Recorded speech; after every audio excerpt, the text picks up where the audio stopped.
Ok, súper. Bueno. Claudio, Eduardo, Sofi, Ana, premio, Marta Lucía que se fue, pero premio por estar puntual y llegando a tiempo en honor de todos los tiempos que tenemos. Tenemos, Cintia, hazme acordar, estamos hablando de 1 hora o 1 hora y media. Siempre con todas las clases que tenemos yo siempre quiero quedarme más tiempo y después me dicen, a propósito, no deberían. Ok, 1 hora y media, ya estamos súper bien. Ok, hola Ingrid, por favor, pon la cámara. Ahora, a los tiempos, Eduardo, vacaciones, o sea, nos hace como tan distante la última clase de ahora, o sea, nos hace sentir que ha sido un poquito largo, o no, te sientes como voló el tiempo. Eduardo, ya estás con el micrófono abierto. Habla. No nos escucha, se fue, asustado. Claudio, ¿sí escuchas todo? ¿Sí? ¿Puedes hablar? Sí. Ahí estás. Ok, muy bien. Y Cintia, cambia tu nombre si puedes, ¿ya? Ok. Hola Bernarda, ¿cómo estás? ¿Qué tal? Entonces, Ingrid, si tienes cámara, por favor, préndelo, eso es importante. Hola, buenas noches. Otra vez tengo problemas de la vez pasada y volví a descargar el Zoom y no me funciona. Ayer la revisé con el técnico de la escuela y no, Lo me que dijo que estaba quiero bien. motivarles a todos, no sé si pueden ver mi pantalla en la parte arriba izquierda, al lado del icono de la manzana del Mac, dice zoom.us. Si aplastas esto, sale check for updates. Y el problema es que Zoom ha tenido como no sé cuántos updates en la última semana. Tuvimos muchos problemas con eso. Entonces, si puede estar actualizado, eso sí puede ser parte del problema del audio y también de la cámara, ¿ya? Entonces, haz esto y eso te ayuda. Gracias. ¿Ya? Hola, cambié los nombres. Hola, Eduardo, ¿ya regresaste? Hola, sí, Ahora, ya está todo bien de nuevo. y estás actualizado en Zoom, ¿cierto? Entonces, Sí. eso fue parte del problema, porque a veces el audio visual, o sea, algo sale por esto. Ok, ahora, variabilidad humana. Y Sofía estaba contándonos que vio el video de epigenético. ¿Y? Sí, estuve viendo, o sea, había varios videos de lo que es la epigenética y, o sea, básicamente ya había escuchado este concepto cuando estaba en la universidad, pero no habían relacionado con la educación, pero me pareció súper interesante de cómo, o sea, todos tenemos ya estabilizado como los genes desde que nacimos, pero estos pueden cambiar de acuerdo al estilo de vida que tengamos. Entonces hay genes que se pueden activar y genes que se pueden desactivar. Entonces eso ya depende mucho de la educación, del ambiente en el que crecimos y de otros factores en sí, pero podríamos como tener esto a favor en cuanto a la educación. Excelente. Y esta idea, Marta Lucía, te coge de sorpresa, que los genes están modificados por el ambiente. En realidad, lo de la epigenética, sí, yo tenía entendido, no conocía el término, en realidad yo tenía la idea de que los genes están ahí y se mantienen ahí.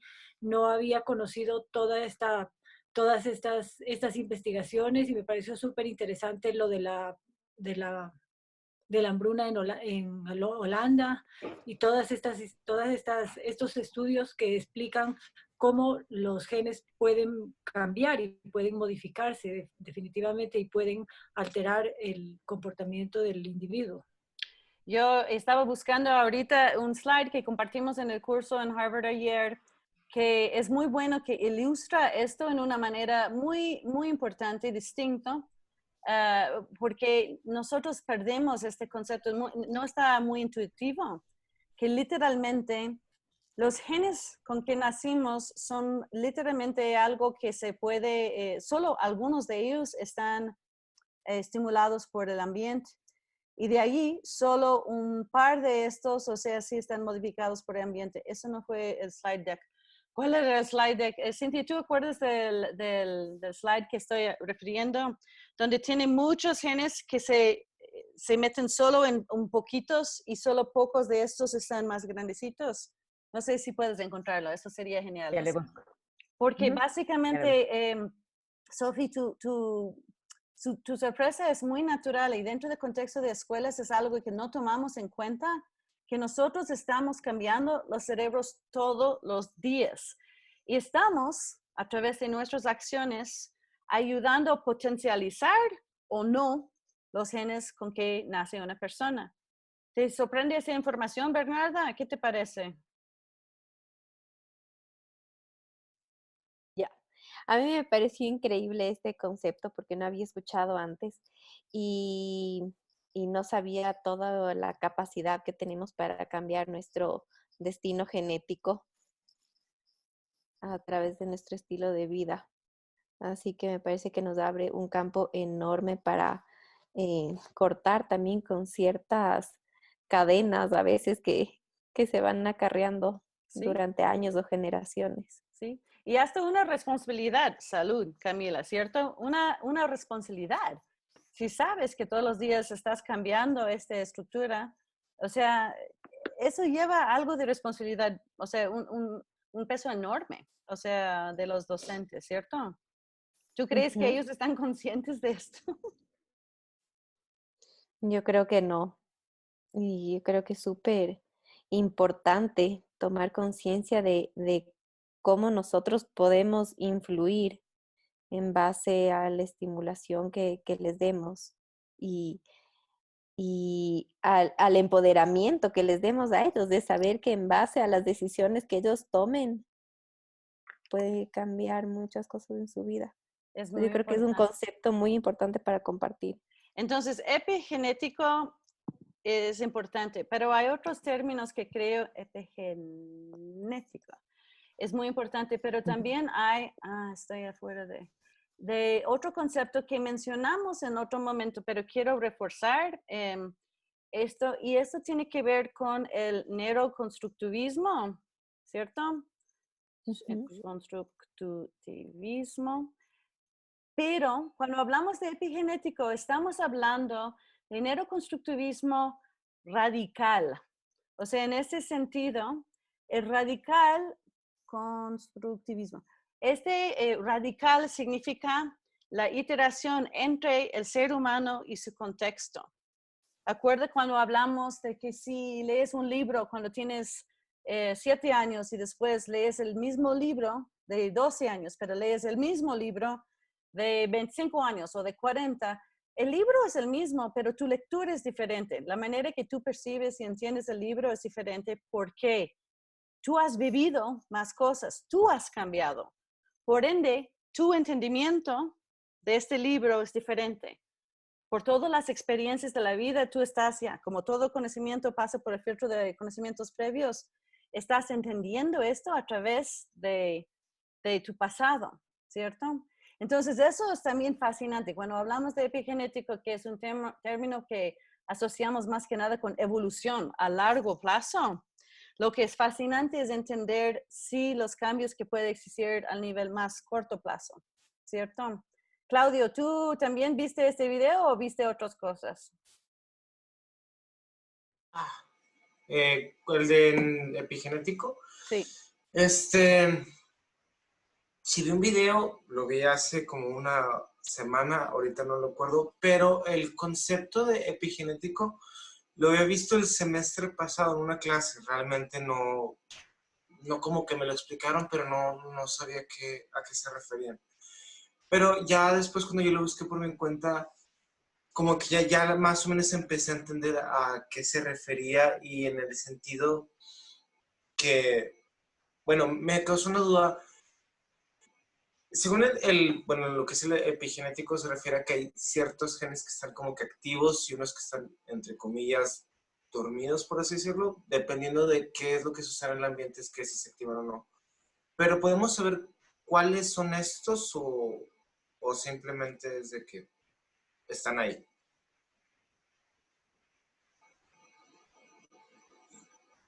No es que está determinado cuáles están potencializados o no.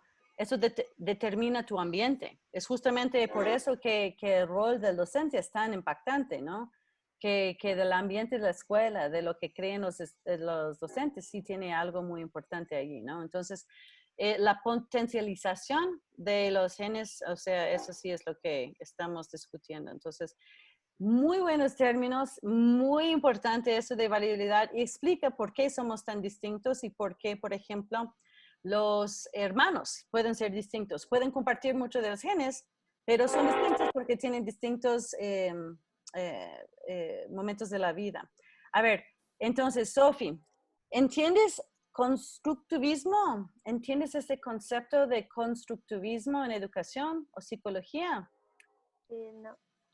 En general, asociamos esto con Jean Piaget y Lev Vygotsky, la idea de que los individuos, nosotros construimos nuestras propias realidades. Basado en nuestras experiencias de vida, se puede construir nuevos conocimientos basado en las experiencias que tenemos. Entonces, el concepto es que cada persona construye sus propios conocimientos, ¿ya?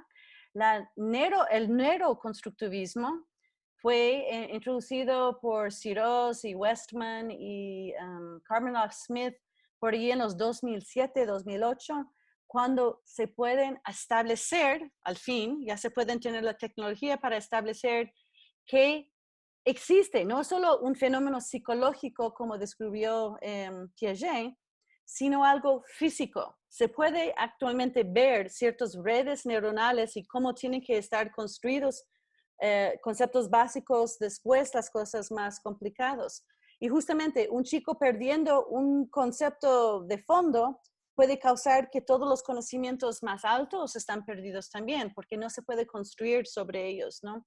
Entonces, neuroconstructivismo fue introducido como un concepto básicamente confirmando todo lo que Piaget y Vygotsky había sugerido en los 50, 60 y 70. Ahora en los 2007 más o menos empezamos a entender, hubo primeras publicaciones 2003, pero todavía es suposición, pero 2007, 2008 ya se pueden ver y entender el concepto de neuroconstructivismo. El concepto de neuroconstructivismo radical inventé yo en 2019. Entonces, el radical es la dinámica de cómo ocurren estos cambios. Las experiencias no son unidireccionales, que la experiencia le cambia las neuronas, sino lo que existe interactúa con el ambiente, las experiencias, entonces es un intercambio. Es lo que causa estas nuevas estructuras en el cerebro. Entonces, la parte radical agregué porque sí existe el concepto de constructivismo radical, pero nadie había hablado de neuroconstructivismo radical. Entonces, yo inventé este concepto. Entonces, ya, por eso no has leído mucho de esto todavía. Es totalmente nuevo del año pasado. Pero y si quieren, yo tengo un lindo gráfico de esto, pero está en inglés, que está en el libro mío de los 5 pilares. Bueno, entonces, esto es la idea ahorita, es de revisar, tomar el pulso del grupo. No hemos visto en un par de semanas, queremos ver dónde estamos. Y en el transcurso de esas semanas que tenía para igualarse, ponerse al día, de revisar más videos y todo, queremos ver qué otras preguntas han sugerido, porque hubo solo, me parece, una pregunta, Cintia, que estaba en el de contenido, y si puedes poner en el chat para documentar esto. Pero lo que quiero es simplemente, en el chat, nos puede ayudar, porque justamente esta mañana alguien me dijo, pero yo quiero hablar más de epigenético. Ok, perfecto. Pon en el chat las cosas que tenemos que o debemos aclarar más, conceptos, ideas, dudas. Si llegaron a la casa y después estaban hablando de qué sé yo, cómo medimos aprendizaje a través de materia blanca, pero no entendiste exactamente qué es y cómo mide. O sea, algo específico sobre información en el pasado, por favor, pon en el chat. Entonces, Sophie está de qué es neuroconstructivismo. Eso es justamente, ¿eso fue puesto ahorita o antes que? O sea, ¿te contesté suficiente o quieres todavía? Ok, no. Ok. Yeah. Ok. Hola Ángel, a ver Ingrid, puedes tipar si no tienes cámara, puedes por favor escribir, ¿ya? Entonces, Claudia, Sí, voy a quedar porque me estoy distrayendo. Entonces, Claudio, si sigues pusiste una pregunta, ¿fue contestada o tú quieres reiterar tu pregunta que había puesto ahí? Ok. No, sí, es que cuando lo estaba leyendo no entendí como específicamente a qué se refería y estaba como que, pues como que analizando a qué se refería como a hacer algo diferente. Y yo, pues, hacer diferente. Pues primero, o sea, yo estoy estudiando, apenas voy en segundo semestre, entonces cuando me dicen de que ponte el papel de maestro, sí, ¡ay! Bueno, no el papel de maestro, o sea, tal vez oficial, pero todos. Lo que es fascinante de los seres humanos, somos el único especie que enseñamos, o sea, y aprendemos a enseñar. O sea, todos los otros mamíferos aprenden, pero de tener una profesión que tenemos que aprender cómo enseñar es muy único a los seres humanos. Entonces puede ser de simplemente tu perspectiva como ser humano que puede enseñar a otra persona si tienes alguna duda ahí. Eduardo, mi doctor, ¿no tienes ninguna duda? Estás súper bien. ¿No hay nada que te ocurrió en las últimas semanas que no hemos visto que quieres saber? Pon en el chat, por favor. ¿Cómo? Sí, a mí lo que se me hace interesante, digo, estas cosas, pues yo por la profesión ya las sabía, ¿no? De epigenética y esas cosas. Pero ¿cómo bajamos estos conceptos a la práctica real, a la práctica del docente? Sí. Porque digo, yo soy profesor y ¿cómo le hago para una vez que ya identifiqué ciertas conductas, cuando ya sé que ciertos ambientes afectan el aprendizaje de mis alumnos, ¿qué puedo hacer? Ya. Entonces, parte de esto es la comunicación más al público general, porque hay mucha gente en el público, como los amigos de Bernarda, siguen creyendo en las cosas que tienen mucho de mercado, pero no tienen mucho de fondo. Brain Gym, por ejemplo, qué pena. Brain Gym fue creado en 1979 por la pareja, los Denisons, y es un esquema casi pirámide. O sea, si tú entrenas en Brain Gym, tú puedes ser un entrenador. Entonces, la gente le encanta creer en algo que ya se pueden ganar plata, entonces la gente sigue hablando de Brain Gym. Si Brain Gym fue vendido como una manera de llamar atención, por ejemplo, sabemos que el aprendizaje depende de dos sistemas. ¿Cuáles son los dos sistemas? Memoria y atención. Memoria y atención. Entonces, como Brain Gym es muy bueno en llamar la atención de los niños, es muy bueno enfocar atención. Si fue vendido como una manera de enfocar atención, yo estuviera, o sea, fascinado. Lo que a mí molesta, que no es cierto de Brain Gym y solo es autopublicado, no hay ningún estudio, ninguno, que muestre que Brain Gym funciona, que no es autopublicado por los mismos Denison. Entonces, eso es primera bandera roja, que no hay mucha información. Pero lo que no me gusta de esto es que engañan a cierto nivel y mal nombran las cosas. Le dicen a los niños, a ver chicos, vamos a alistarnos para leer. Ok, aplastamos el centro del cerebro para lectura y aplastan la barriga. Y le dicen, vamos a aplastar el centro de lectura en nuestros cerebros. Y aplastan en el pupo allí y dicen, esto es mi centro de lectura. Y los niños, muchos emocionados, algunos sí leen mejor. ¿Sabes por qué leen mejor? ¿Han escuchado del efecto placebo, Ángel? ¿Tú sabes lo que es esto? ¿Qué es el efecto placebo? No he escuchado mucho. ¿Tú sabes lo que es el efecto placebo? ¿Has escuchado de ese término? ¿No? No. ¿Alguien ahí sí? Yo he escuchado que es cuando se utiliza algo que no es real para hacer creer que es real. Por ejemplo, en un medicamento te dan unas pildoritas que no tienen nada, digamos, ninguna droga ni nada, pero engañas al organismo o a la mente diciéndole que te va a hacer bien. Bueno, no es normalmente el propósito. El propósito es probar si una medicación de verdad funciona. Entonces, tienen un grupo de experimento con la nueva droga y tienes un grupo de control que solo recibe un placebo, que es como una pastilla de azúcar, algo así, ¿no? Eso es como se hace la prueba que si funciona la medicación, este grupo debe tener mejores resultados que el grupo que no recibió la medicación, ¿cierto? Pero existe un fenómeno interesantísimo que se llama el efecto placebo. Si tú crees, Marta Lucía, creo en esta pastilla, voy a sentirme bien, va a curar mi cáncer, entonces lo tomas y un porcentaje de la gente sí mejora, aunque están tomando el placebo, no el verdad, porque básicamente quieren que funcione. Están con el deseo tan grande que la mente domina lo que es la reacción física y mejoran, aunque no tiene nada que ver con la medicación de verdad. Entonces, el efecto placebo es cuando tú te autoconvence que algo te va a funcionar. Y muchos niños, cuando tú dices, mira, aplazas aquí y vas a leer mejor, algunos niños sí leen mejor. Porque básicamente están con tantas ganas que ojalá que eso sí funcione, sí va a funcionar, sí va a funcionar.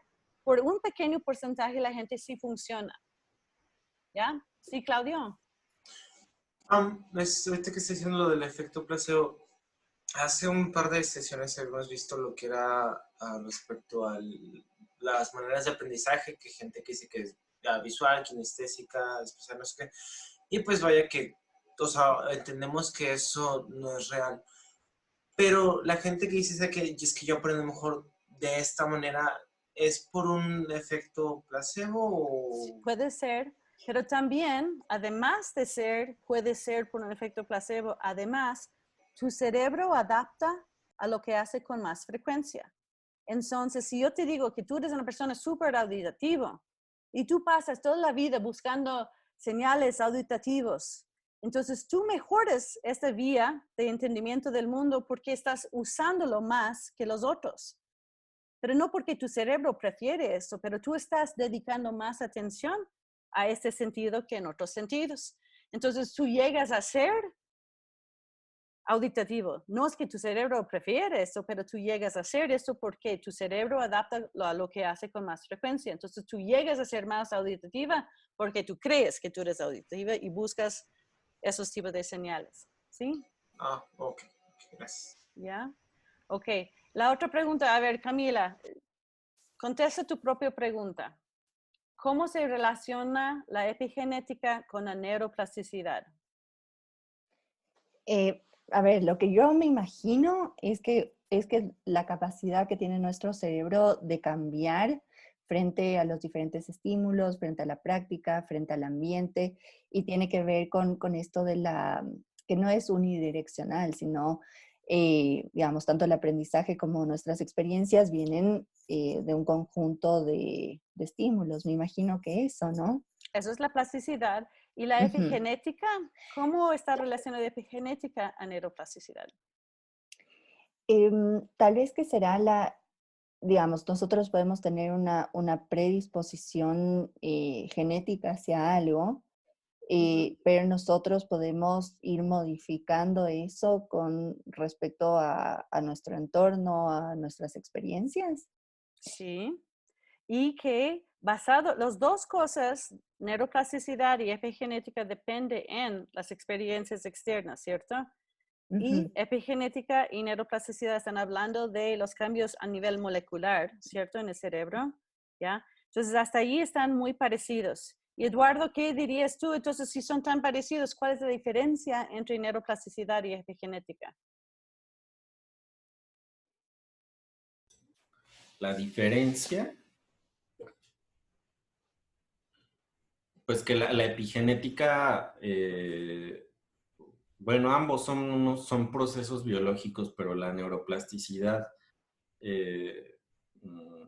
¿Cuál es la unidad que cambia?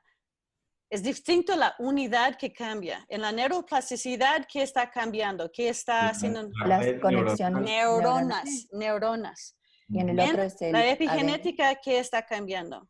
Los genes. Los genes. Sí, entonces estamos hablando de un nivel más biológico, el otro tiene que ver con, o sea, neuronas versus genes. Eso es la gran distinción. Pero la relación y los procesos sí dependen del mismo ambiente externo, ¿cierto? ¿Ya? ¿Está claro esto? Están complementarios los procesos, ¿cierto?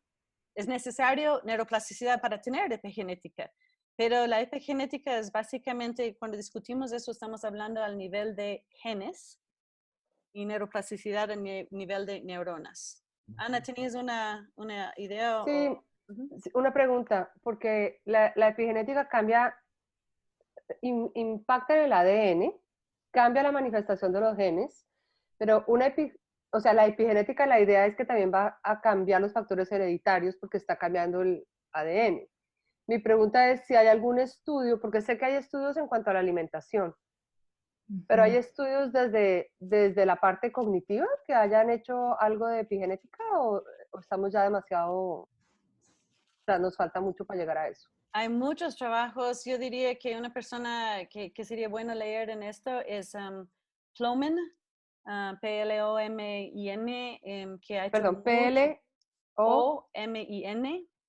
que ha hecho bastante trabajo en este campo, pero sí, y él es una persona que bueno, le admiro porque es muy, muy completo en sus estudios, pero al mismo tiempo, él está al lado de que la inteligencia es tan heredada. O sea, él ve una conexión súper fuerte de genes y dice que los impactos del ambiente tienen que tener súper fuerte y a lo largo de varias generaciones para poder visibilizar mejoras a ciertos niveles de inteligencia. Entonces, él es fuerte en este lado del argumento, ¿no? Pero muchos pelean con él, entonces eso sí. No sé qué piensas, Eduardo, de esto. ¿Tú Sí, crees que la ¿sabes? inteligencia... Ya, sigue. Sí, yo estaba pensando en que la neuroplasticidad, de hecho, también pues depende de la epigenética, básicamente, porque esos cambios en los genes que se dan por el ambiente, como decían antes, ya modulan la expresión de proteínas y demás, pero finalmente la neuroplasticidad es eso. Una célula se empieza a comunicar con otra de formas diferentes mediante la producción de nuevas proteínas, de nuevos neurotransmisores y cosas así. Entonces, la relación es muy, muy cerca entre neuroplasticidad y epigenética, ¿ya? Sí. Por ejemplo, una persona, o sea, tú naces con dislexia, ¿ok? Naces, o sea, pero tienes una tendencia hereditaria para tener eso. Es decir, ciertos genes le causan ciertas estructuras en el cerebro. Por ejemplo, una de las teorías más fuertes que me encanta es que mientras la migración de ciertos genes, de ciertas neuronas en el cerebro, en el 5º mes de gestación, los que deben ir por lado en la corteza para partes del lenguaje, hay un grupito de células que se bloquean la transmisión, la comunicación normal entre áreas del lenguaje, muy importante, entre el área de Broca y Wernicke, se queda bloqueado la comunicación normal debido a los genes, ¿cierto? Tiene tendencia genética. Pero a lo largo del tiempo, si una persona pasa su vida en una buena escuela que le enseña a hacer un bypass de esta vía normal y aprende a leer a través de otras vías, la gran pregunta es si la tendencia que esta persona pasa los genes por dislexia a sus hijos es igual o menos porque había recibido un tratamiento. Eso es lo que dice Plomin, que demora generaciones, no es una sola generación. Y eso es interesantísimo porque otros debaten esto, pero justo esto es la discusión. ¿Cuánto tiempo? Porque normalmente epigenética con evolución se puede ver fácilmente, pero epigenética de una generación al otro es complicado. Entonces eso sí es interesante. ¿Sí, Eduardo? Inclusive de esto me viene a la mente un estudio que leí hace tiempo sobre unos animales salvajes, unos zorros, que tenían como mascotas en Rusia, en algún lugar de Rusia. Entonces, que habían hecho estudios sobre que se necesitaban aproximadamente 20 generaciones para hacer a estos zorros dóciles, que ya convivían mejor con las familias y eran pues como unos gatitos ya prácticamente. Pero hasta el cambio generacional era el que iba haciendo que las características silvestres fueran desapareciendo poco a poco. Interesantísimo. Y es justamente la idea de Stanislas Dehaene. Cuando él tenía la idea de, su teoría es neuronal recycling. Básicamente creen que la lectura en los seres humanos no es natural. O sea, leer no es algo, los seres humanos es natural que comunicamos y hablamos, pero no es normal que leemos y escribimos. De hecho, él dice que partes del cerebro que eran dedicados para la vista y revisar la sabana y ver los leones que van a atacarnos, que ya no necesitamos, se pueden reciclar y tener un nuevo uso a través de la lectura. Que también hay una hipótesis que eso es lo que causa tantos problemas de lectura, que todavía no tenemos un sistema refinado porque faltan las varias generaciones, porque es recién, o sea, es muy complicado, muy, muy difícil que caigamos en cuenta que es solo hace más o menos 5 generaciones que esperamos que todo el mundo lee. O sea, es una expectativa de la escuela, que todo el mundo debe leer. Claro. O sea, hace 500 años, o sea, era solo los gran genios, o sea, los sabios que sabían leer. Pero que sea generalizado, que todo el mundo puede leer, es más o menos 1800 y pico. O sea, tenemos pocas generaciones para refinar un sistema de lectura. Por eso hay una hipótesis que hay tantos problemas de lenguaje relacionado a lectura y escritura. ¿Ya? Eduardo, ¿quieres decir otra cosa? No. Oh, ok. Yo tengo una pregunta. Ajá. Porque se me vienen a la mente tal vez estudiantes que tienen una predisposición a los trastornos mentales. Entonces, ¿cómo nosotros podríamos trabajar con eso? Como por ejemplo también, y esto pregunto, ¿existe una predisposición genética hacia las adicciones? Sí. Entonces, ¿cómo tal vez que como docentes podemos tratar estos temas? Si buscas, y eso sigue siendo, o sea, gran debates, heritability of intelligence, of values, of schizophrenia, of personality, of depression. Hay miles de artículos científicos sobre cuál es la estimación. Hay ciertos genes asociados con, por ejemplo, predisposición a esquizofrenia o a otras cosas, ¿no? Entonces, por eso la gran debate es siempre, ¿son tus genes que te hacen quién eres? ¿Es el ambiente que te cambia? ¿O esta idea de libertad de escoger? Tú puedes también decidir, o sea, puede ser que tú naces con probabilidad de desarrollar ciertos problemas, pero no lo haces. No sé si les conté eso de mi mamá y el cáncer de seno y todas esas cosas, ¿no? Ella, No. la mamá, la tía, la hermana, perdón, o sea, se murieron de cáncer de seno. Entonces ella le dijo al doctor, tienes una alta probabilidad, o sea, tú tienes una predisposición por esto genética. O sea, ten cuidado. Pero ella decidió que eso iba a ser un factor de protección en su vida en vez de un factor de riesgo. Y ella decide comer mejor y hacer yoga todas las mañanas y hacer caminatas y ella decidió que eso va a ser protector. Yo sé que tengo una probabilidad alta, más alta que la población normal, voy a usar esto para catalizar otros hábitos. Entonces, solo porque tú naces con una probabilidad de algo no significa que vas a manifestar este problema. Cintia, ¿quieres hablar un poquito sobre esto de del poder de no caer o sea, de crear, hablando de fixed mindsets y todas esas cosas que vienen con esa idea de que tú heredas quién eres?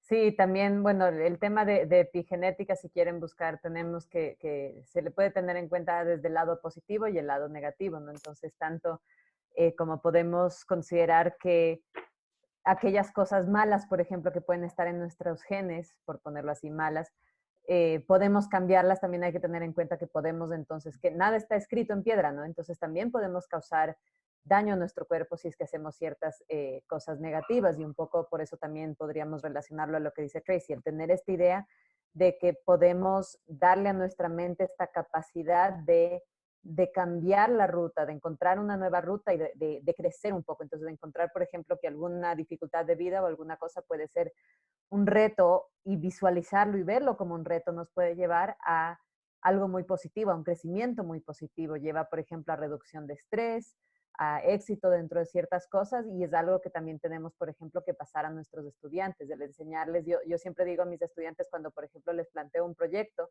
les digo, tengan en cuenta que ustedes pueden ver este proyecto como un reto y tener estrés, o verlo como un reto, verlo como una amenaza y tener estrés ante esto, o verlo como un reto personal y ver cómo van a crecer a partir de este trabajo que están teniendo. Entonces, es parte de lo que podemos un poco considerar a cada individuo, pero también tener en cuenta que para cada individuo esto va a ser un poco diferente. Entonces, no solamente partir de asumir que les puedo decir, tienen que verlo como un reto y que ya significa que ellos lo van a ver como un reto y que todo está perfecto. No necesariamente, ¿no? La mamá de Tracy, por ejemplo, pudo haber reaccionado muy diferente ante esa situación y era igual de válida la situación. Exacto. O sea, era igual de válida porque sucede, dependiendo de la persona. Entonces tendríamos, si es que reaccionaba diferente y con depresión y no se quería levantar, había que apoyarle y ayudarle a que pueda tener este cambio un poco de mentalidad y crear estos factores de protección. Entonces es muy dependiente también de cada persona cómo lo visualizan y si lo logran convertir en un factor de protección o lo mantienen como algo de riesgo, por ejemplo. Yo quiero preguntarles una cosa relacionada a lo que acaba de decir Cintia. ¿Qué es más importante en los logros en la vida o en los estudios? ¿La aptitud natural que tienen por esas materias o la actitud que acerca los estudios? ¿Actitud o aptitud? ¿Qué es más importante? ¿Qué dices, Ángel? Ingrid, ¿estás ahí? Actitud. Actitud. La actitud. ¿Están de acuerdo todo que la manera que decidimos acercar las cosas? Y esto es la parte de free will, o sea, de decisión propia. Yo decido cómo va a ser mi actitud hacia esto. Entonces, siempre, o sea, les digo a la gente con quien trabajo, o sea, bueno, o sea, vamos a aprender de esto o sea, ojalá que amamos la experiencia, pero si no amamos, vamos a aprender. Ahí está. En algunos casos, ni amamos, ni aprendemos, pero nos pagan. Entonces, o sea, you love what you do or you learn from it or earn from it. Pero, o sea, si no haces una de estas cosas, ¿por qué estás haciéndolo? Entonces, la mayoría de las cosas, ojalá que se pueda hacer las dos, que aprendes y amas lo que estás aprendiendo, pero eso es totalmente actitudinal. Sophie, ¿qué tan fácil es cambiar las actitudes de las personas? Sí, creo que eso varía de acuerdo a cada persona y también las experiencias que tiene cada persona. ¿Y qué influye? O sea, que tengan buenas actitudes. Puede ser la manera de cómo vean las cosas, de cómo ponerse un reto, como dijo Cintia, o estresarse ante las situaciones, de acuerdo a la perspectiva, como ellos lo tomen, cómo procesen toda esa información. ¿Pero tú crees que es posible cambiar? O sea, yo creo que es posible cambiar, pero con disciplina las cosas. Entonces, una cosa que tenemos que acordar todos nosotros es que todo lo que se aprende en la vida es conocimiento, destreza y o actitud, ¿ok? No hay nada que es afuera de este grupo. Conocimientos son datos, fechas, hechos, toda la cosa googleable. Destrezas son la aplicación de los conocimientos y actitudes son los valores, lo que nos apreciamos, o sea, sobre algo. Valoro el trabajo en equipo o aprecio la resiliencia de la gente o perseverancia que tienen los alumnos, ¿no? Entonces, ustedes como docentes todos los días, ¿qué creen que ustedes enfoquen en las escuelas? ¿Qué es típicamente lo que hacen los docentes? ¿Enfoquen en qué área de aprendizaje? ¿Conocimientos, destrezas o actitudes? Conocimientos. Eso es lo que sabemos medir. Conocimientos y destrezas. Sí, son los más fáciles de medir, ¿cierto? Pero ¿qué son los más importantes en la vida? La actitud con la que enfrentes cada día. Entonces, parte del repensamiento de la docencia es aceptar que todos los días estamos cambiando cerebros, pero también estamos tratando poco a poco, lentamente, a cambiar actitudes en frente a los retos en la vida. Y parte de esto no es algo súper consciente, porque justamente Bernarda no los mide.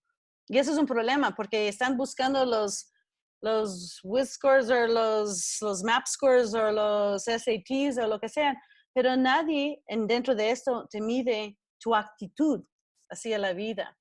Y eso sí puede ser la cosa mucho más importante, enfocarnos. Pero en la escuela, o sea, ¿qué piensas de esto? Ingrid, ¿estás ahí? Creo que se fue. Claudio, aunque no eres docente, ¿qué entiendes de esto? Si lo que aprendemos en la vida son conocimientos, destrezas y actitudes. No hay nada que caiga fuera de esto. Todo. Entonces, es una actitud, destreza o un conocimiento. ¿Qué debemos estar pensando nosotros o enfocando nosotros? Sinceramente, creo que actitudes, porque si mejoramos la actitud, que sean los valores respecto a X o Y cosas, lo más probable, si es que es una actitud positiva, pueda mejorar el rendimiento a la hora del aprendizaje, o que sean conocimientos, o a la hora de destrezas, que es la aplicación de estos conocimientos. Y justo lo que hablamos la vez pasada, que la autorregulación vale casi doble lo que vale la inteligencia innata. Entonces, de solo conocer cosas, no es tan importante de tener la actitud correcta. Yo voy a autorregularme, sí.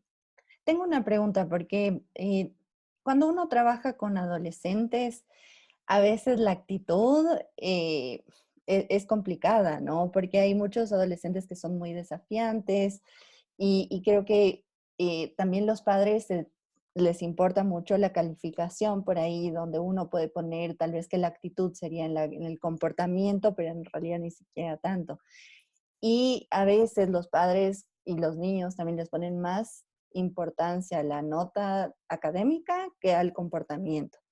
Entonces, ¿qué tal vez podrías recomendarnos o tal vez algún recurso, libros, en el sentido de poder trabajar y generar una actitud positiva en los adolescentes, en especial los adolescentes que tienden a ser súper desafiantes? Ya, es justamente la pregunta del Ministerio de Educación que nos pidió crear un programa justamente para ayudarles a entender. Es más importante la parte socioemocional de autocontrolar, de poder interactuar con otras personas, de ser solidaria. Eso sí quieren subir en los ojos de la gente y no solo y desviarles de todas esas de las notas. Pero parte del problema, Camila, que tenemos que aceptar la responsabilidad. ¿Por qué los chicos están locos por notas? Porque nosotros somos locos por notas, por nosotros. O sea, el sistema en sí es la única manera que sabemos medir hasta ahora. Pero si podemos cambiar este balance hacia de actitudes y valores, o sea, yo creo que tuviéramos una sociedad bastante más adecuado y tranquilo, y con gente que se pone o sea, ponen retos para sí mismos en vez de esperar que alguien de afuera evalúa. Pero si quieres hacer todas las presentaciones sobre Social Emotional Learning, o sea, de aprendizaje socioemocional y de funciones ejecutivas que tiene que ver con el autocontrol, si están subidos en la página. Y si quieres o tienes problemas de encontrar los materiales, nos avisa, porque tenemos, Cynthia, estoy segura que tenemos bundles sobre Executive Function, sí, y de Social Emotional Learning, sí. Entonces sí tenemos bundles sobre esa información, si quieres. ¿Ya? En la página.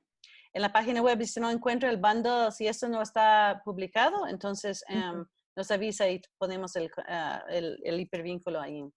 Ok, solo para acordarnos, porque ha pasado tiempo, ¿cierto? Introducimos la idea del mente-cerebro educación y por qué nosotros sentimos que es una manera más adecuada de acercar nuestras labores como docentes, pero eso incluye ahora información de mente, cerebro y educación. Y introducimos el primer principio, que era que hay una singularidad del cerebro. No hay dos cerebros únicos. Eso es donde llegamos la semana pasada. Y ahorita estuvimos hablando de que al tener cerebros tan distintos, ¿cómo influye la enseñanza? Si sabes eso como un hecho, si debe hacer cambios en nuestra enseñanza. Ahora tenemos eso de la variabilidad humana y hemos conversado un poquito sobre esto. Lo que vamos a hacer ahorita es usar algunos puntos del foro para disparar una conversación en grupitos más pequeños en un segundo. Entonces, preste atención a esas ideas que salieron. En el foro hubo una idea interesante. Ana, tú mencionaste del rol o la manera que damos retroalimentación también tiene una variabilidad humana, la manera hasta cultural, y hay estudios interesantísimos de cómo preferimos recibir retroalimentación. Depende en la cultura, la raza, o sea, es fascinante de ver que hay costumbres distintas en la manera que interactuamos. Y tú mencionaste que hay una variabilidad humana muy importante en esto. ¿Puedes expandir un poquito sobre este concepto de retroalimentación? ¿Estoy con mute? No. No, estás bien. Ya. Este es un estudio que hizo Hattie, de hecho lo publicó recién en el 2018, en el 2019 ya está saliendo para profesores. Siempre hablamos de la retroalimentación y estamos preocupados de la forma en que el docente da retroalimentación, y tiene para mí mucho que ver con lo que recién estábamos hablando, y es la apatía del adolescente o la falta de aprendizaje del otro. Yo tiendo a decir que uno siempre señala con un dedo, por ahí tres que nos señalan a nosotros. Y es en cierta medida lo que está diciendo Hattie. Dejemos de buscar cómo nosotros hacemos la retroalimentación y empezamos a buscar en las diferentes formas en que el estudiante está percibiendo esa retroalimentación. Y tiene mucho que ver con la variabilidad humana, porque ya no es yo voy a hacer la retroalimentación así porque me enseñaron que es así, sino yo tengo que mirar cómo la percibe mi estudiante, cuál es el entorno de mi estudiante y cómo entiende mi estudiante lo que yo estoy diciendo, y yo ajustarme a cómo el estudiante lo recibe para que la retroalimentación realmente tenga poder. Entonces es una mirada totalmente diferente a lo que veníamos haciendo los educadores. No sé si a eso te refieres, es parte de lo del estudio, pero... ¿Ya? Si esa era tu pregunta. Eso sí, o sea, para entender esto de cómo recibimos y damos la retroalimentación en forma distinta. Pero, Sophie, ¿tú crees que ahorita, por ejemplo, en el contexto de la escuela en tu experiencia cuando creciste, ¿tú crees que tenemos una cultura de evaluación sana? O sea, una cultura que está aprovechando en la mejor forma de la evaluación. O sea, No. no, o sea, en mi experiencia propia, cuando yo estaba en la escuela, no, en el colegio tampoco, y en la universidad como que mejoró. ¿Y qué En sería? el colegio no, en la escuela tampoco, en la universidad no. Y Bernardo, ¿qué sería un ambiente, una cultura de evaluación sana? O sea, algo saludable. Yo no sé cuál es la palabra exacta que estoy buscando. O sea, una cultura así como de alternative assessment, como hablamos de tener diferentes opciones de evaluar.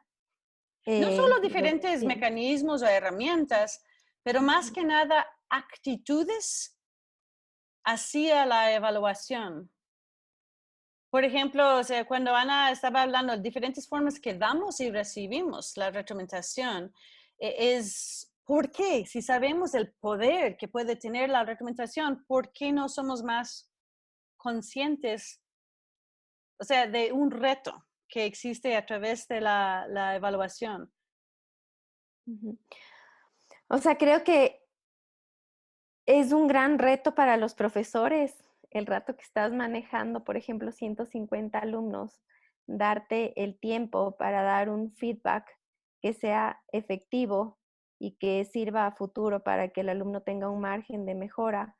Claro, te toma tiempo, y por eso es que no tenemos una cultura realmente hacia aprovechar la evaluación. A ver, cambiamos de esta perspectiva. ¿A ti te gusta ser evaluada? No. ¿Y por qué no?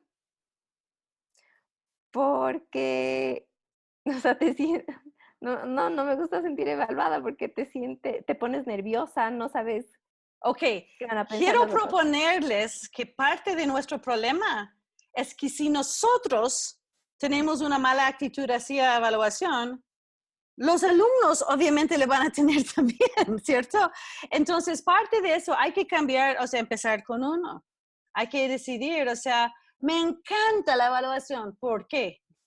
Yo les compartí que me encantó o sea, tenía una niñez en Berkeley, California, en los 60s, donde aprendimos desde el comienzo que cualquier persona que estaba evaluándonos era para ayudarnos. Y esto me encantó. O sea, a mí me encanta la evaluación porque justamente yo sé que no es para dañarme, es para mejorarme. Y me encanta. Pero es una actitud formada desde chiquito. ¿Hay alguna cosa, Marta Lucía, que podemos hacer en nuestro contexto ahora para cortar esta percepción de evaluación para que se pueda empezar a mejorar este clima, este ambiente de evaluación, esta cultura que tenemos? Creo que hay varias cosas que determinan que tengamos esa actitud y una de esas me parece que es que tendemos a señalar primero los errores y no las fortalezas. Entonces me parece que un mecanismo válido es señalar las fortalezas también y también señalar las debilidades de los trabajos, por ejemplo, y hacerlo de forma personal, directamente con el estudiante. Claro que eso se dificulta con los grupos grandes. Muy bien. Y eso básicamente es una pedagogía, se llama Strengths-Based Learning, donde enseñas así a las fortalezas de uno. No estás llamando atención a todo lo que es el déficit del individuo, sino las fortalezas. Entonces, eso puede ser una manera. Otra idea más, Yo creo que, yo tengo Camila, sigue. A ver, yo creo que muchas veces uno le puede llegar a tener miedo o rechazo al feedback porque no se habla tanto de destreza, sino tú eres, o como que es hacia la persona y no tanto hacia las diferentes habilidades o destrezas que puede llegar a mejorar. Y esto también veo mucho con los alumnos, que es que si tienen una mala nota es que ellos son esa mala nota. Y cuando a uno también le dan un feedback, muchas veces es hacia la persona y no hacia la habilidad que a desarrollar, ¿no? Entonces, otro consejo es hablar sobre las acciones o resultados o productos, no hablar a la persona, tú eres X, sino tus acciones o el resultado o no sé qué. La otra cosa es que hablando de palabras, o sea, que es interesante, no sé, Ángel, ¿qué piensas?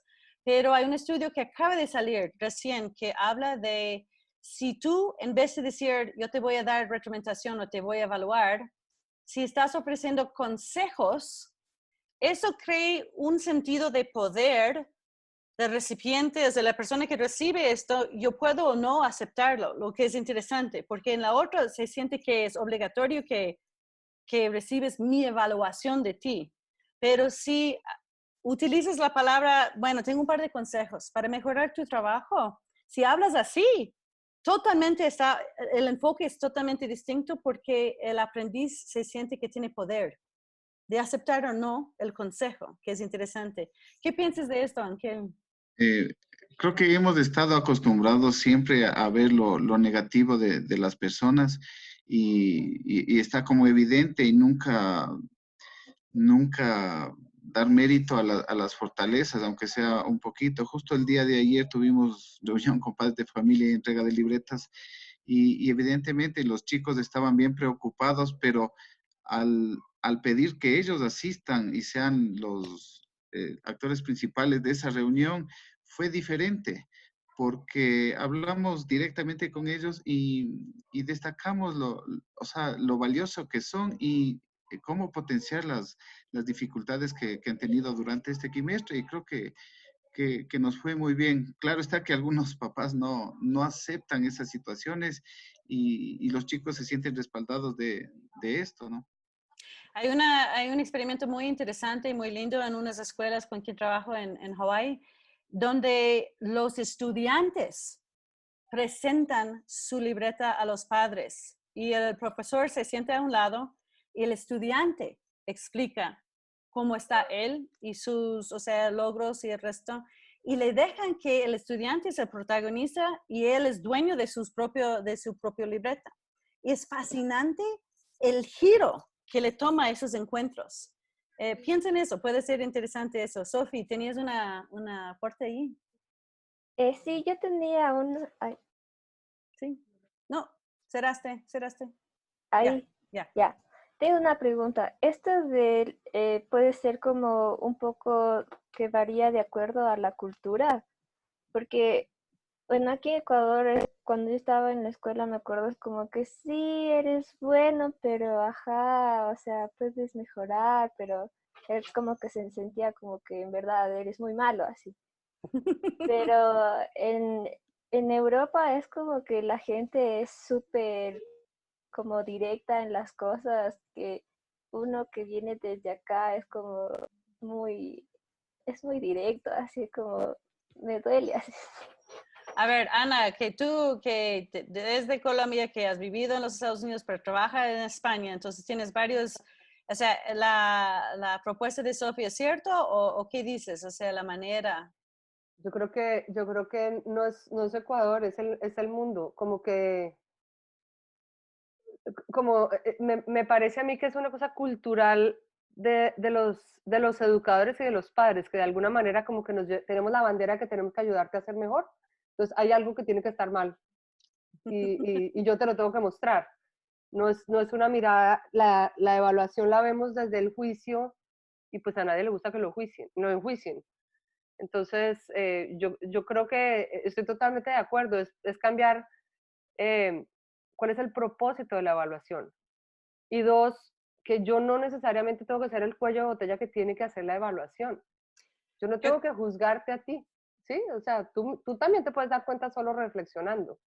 O con Pero tus eso compañeros. justo tiene que ver con nuestro mal uso de las palabras, porque evaluación sí es eso de juzgar, pero retroalimentación debe ser otro concepto. Entonces hay que usar las palabras en forma correcta también, ¿no? En inglés hay un término que es feed forward, que me gusta feed más. forward, exacto. Que estás Retroalimentación tratando hacia adelante. de anticipar o proyectar lo que deseas en vez de, o sea, yo sé que eso va a terminar siendo un éxito, o sea, tratar de hacer un avance. Pero es otra manera, la manera que utilizamos las palabras es interesante, ¿no? También Claudio tenía una linda observación sobre, una observación de que hay que entender y ver los otros y entender la variedad humana, porque al entender cómo somos tan diferentes, también nos podemos entendernos a nosotros mismos en ese sentido, ¿no? Entonces, parte del autoconocimiento tiene que ver con este de entender o ponernos por afuera para poder vernos por adentro. Claudio, ¿quieres decir algo al respecto? Sí, pues creo que, bueno, en lo que me ha tocado, quizás como tenemos, o bueno, la manera en que se maneja mucho el sistema educativo es por medio de estándares, pues ponemos de, entre comillas, lo que pues debe llegar al alumno, lo que está bien y lo que está mal. Entonces, en el momento que, digamos, dicho alumno no llega a cumplir las expectativas que nosotros ponemos sobre él, el alumno puede considerar que él es el que está mal, él es el error. Entonces, por eso a la hora que damos esto de evaluación o retroalimentación, que también a veces confundimos mucho los términos, pues de cierta manera no le gusta porque el alumno se siente como atacado, se pone en la defensiva porque ya lo está como que etiquetando de que tú no sirves para tal cosa. Entonces, ¿estás de acuerdo que más que conoces el otro o otras personas, diría también otras culturas, más que autoentiendes? O sea, tú te conoces a ti mejor, o sea, de más. O tú crees que es mejor que centramos en lo que somos y...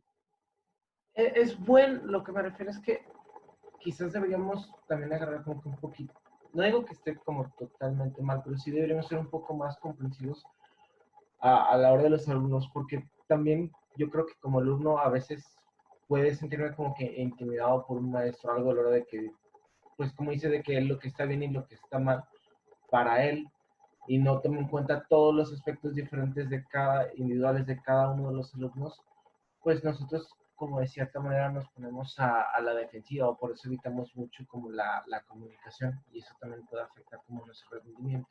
¿Ya? Entonces, Entonces, o sea, se puede aprender de los otros, pero al mismo tiempo, o sea, hay algunas malas costumbres que reforzamos solo en escuchar eso y mantener esto. Quiero cambiar, o sea, y enfocarnos un poquito. Marta Lucía, pusiste algo o sea, es complicado tener una educación personalizada cuando ya tenemos otros contextos, otras preocupaciones, que el sistema es diferente, que hay mucha gente. Entonces, ¿cómo llegamos a esa personalización? Y Ana María nos habló directamente de este concepto de diferenciación. Entonces, parte de la idea grande de aceptar que hay una variabilidad humana muy grande es de aceptar que parte de la labor del docente es aprender a diferenciar, ¿ya? Entonces, esto sí es un concepto que hemos utilizado por todos los lados, pero ¿qué entiendes tú, o sea, Eduardo, por diferenciación?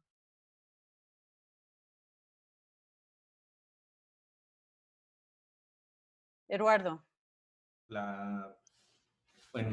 Por lo que plantea Ana María. Sí, bueno, ¿qué entiendes por, has escuchado el término de diferenciación? ¿Te pide hacer diferenciación en tu institución educativa o no es un tema para ustedes? No. Ah, interesante. Wow. Tal vez lo ¿Quién dijo conozco wow? con otro nombre, pero no, así como tal, como está escrito en el concepto que aquí, no lo conozco, ¿eh? Interesante. Ok, a ver, entonces, ¿por qué dijiste wow, Ana? Pues porque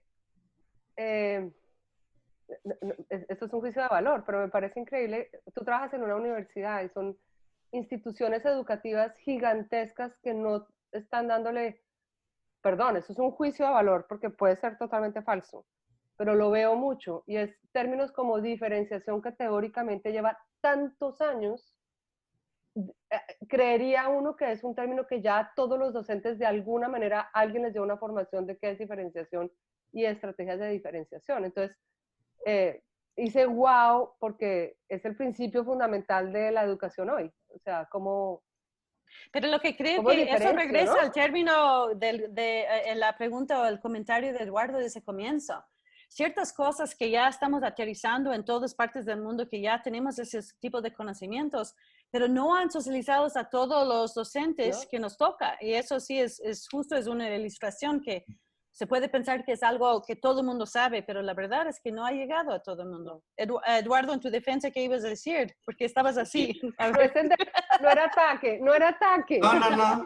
Yo no lo sentí para nada, pero es un problema que de hecho ahorita yo soy parte del comité de reestructura curricular del plan de estudios de medicina.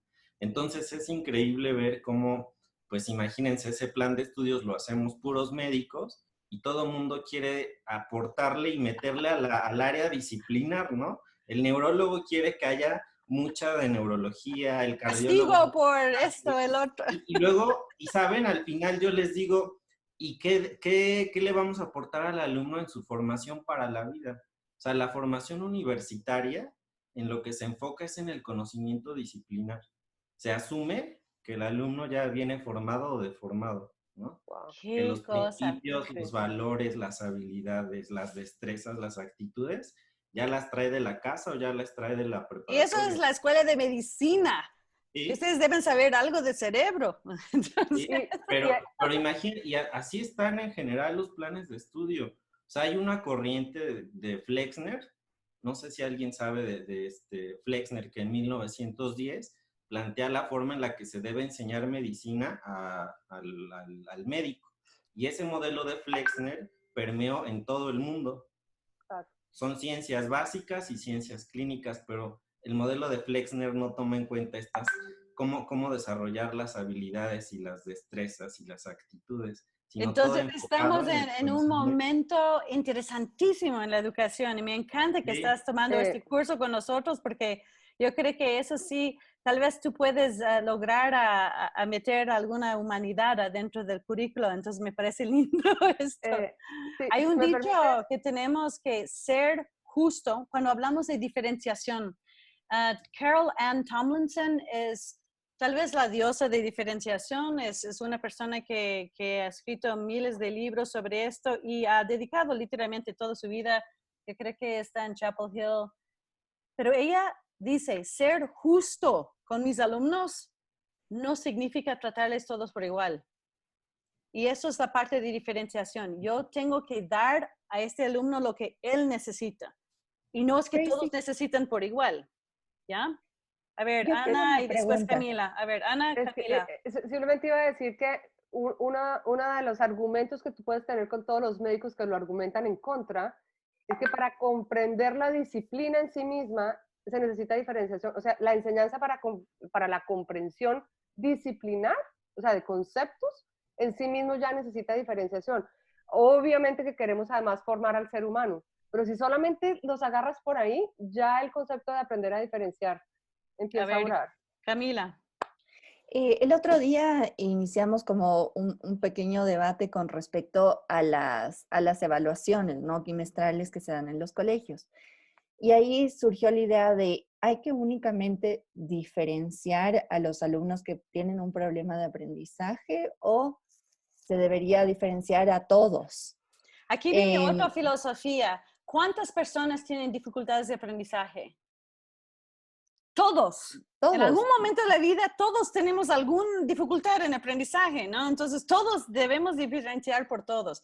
Vamos a tener la oportunidad ahorita, les voy a poner en aulas pequeñas para seguir hablando. Mira cómo agarra la cabeza la pobre Cintia, está sufriendo ahí. Entonces, a ver si debemos diferenciar solo por los que tienen problemas. Quiero contar, no. Entonces, voy a crear esos breakout rooms. Lo que queremos es que, respecto a esta pregunta, la diferenciación es un reto, Eduardo, en todas las clases, en todas partes. Yo trabajo en 40 países del mundo y acabo de terminar en México hablando de diferenciación. Entonces, yo sé que es parte del conversatorio ahorita que ya estamos entrando en esto, pero lo que quiero es que en la parte práctica, no filosófica, qué debemos hacer, si debemos tratar todos por igual o no. Lo que quiero es que si ustedes han hecho alguna actividad o tienen una estrategia que ha funcionado para lograr diferenciar, porque tienen clases grandes, ¿qué pueden hacer? ¿Han utilizado el aula invertido? ¿Han diferenciado los deberes a través de apps o lo que sea? ¿Han tomado el tiempo de conversar con los estudiantes para conocerles mejor? ¿Han dividido en grupos más pequeños para poder atender a necesidades diferentes? O sea, ¿qué han hecho en sus clases que han logrado cumplir con este reto de diferenciación? Eso es el reto, ¿ok? Entonces van a tener 10 minutos, tal vez un poquitito más, pero necesito que Cintia está bien, yo no estoy ninguno, entonces está bien, entonces me voy a... Ok, entonces le voy a abrir las aulas, entonces por favor, regresan con varias ideas que quieren compartir con nosotros. Una manera de diferenciar que hemos encontrado es X, Y o Z, ¿ok? Eso es la idea. Claudio, ¿no estás allí? No, ¿qué pasa, Claudio? ¿Quieres decir algo? Sí, porque esa creo que era la razón por la que yo batallé tanto en el foro. ¿Diferenciación a qué se refiere? Ajá, entonces, la definición de diferenciación. Creo que se trabó todo.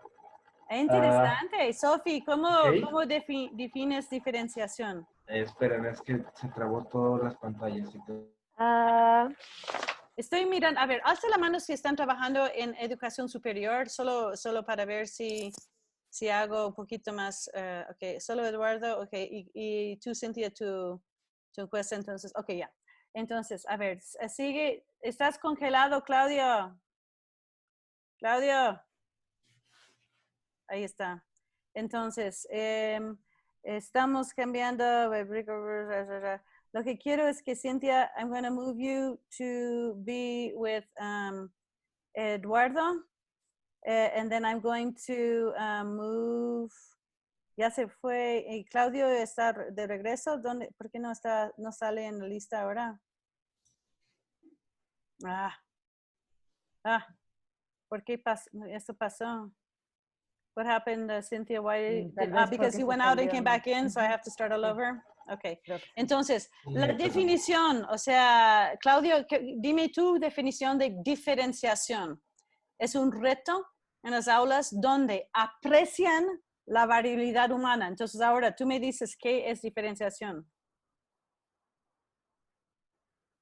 O sea, entonces es aprecian el reto de variabilidad humana. Entonces es entender que cada persona es diferente, o sea, única y diferente.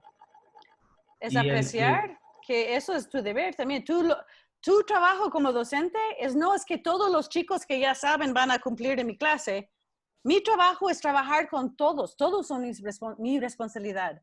Entonces me toca entender que tengo que diferenciar porque ninguno va a entrar con todas las mismas necesidades. Algunos van a necesitar ver y revisar la materia 10 veces y otros van a necesitar 50 veces. Pero es mi labor como docente atender a las diferencias, ¿ya? ¿Cuál es la definición con que trabajan ustedes, Bernarda, de diferenciación en el americano? ¿Qué dicen? Puse ahí en el chat que la diferenciación significa adaptar la instrucción para satisfacer las necesidades individuales de los alumnos y que puedes diferenciar el producto, el proceso o el contenido. Entonces, a ver, regresamos un ratito.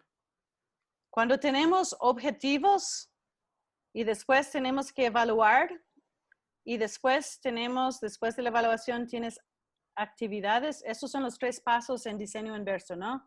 Hay que decidir el objetivo de mi clase, qué conocimientos, destrezas o actitudes estoy tratando de lograr. Segundo, decido cómo voy a evaluar, qué acepto como criterios o qué indicadores que he logrado el objetivo. Y ahora decido qué actividades hago en mi clase para ofrecer la evidencia que estoy logrando el objetivo. Entonces se hacen en ese orden. Cuando haces diferenciación, nunca cambias el objetivo, pero sí puedes cambiar evaluación y actividades. ¿Están claros con esto? ¿Ya? Sí. El objetivo no cambia, pero evaluación y actividad sí. ¿Ok? Ok, ahora vamos a estar en los grupos pequeños y tratamos de pensar en alguna actividad que puede ayudar en la diferenciación, por favor. ¿Ya?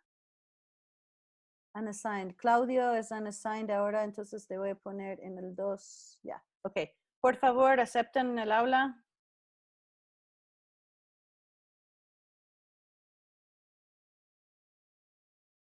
Aceptan.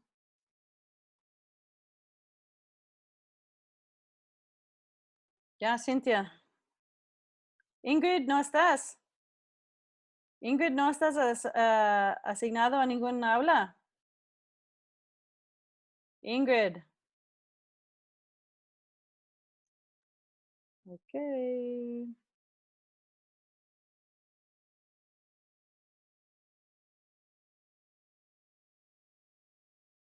A los alumnos que eran buenos en matemáticas, los que son más o menos y los que están bajos. Entonces, a mí me encanta trabajar por centros en la clase. Yo les divido a los alumnos en 4 grupos y planifico 4 actividades para trabajar un mismo concepto.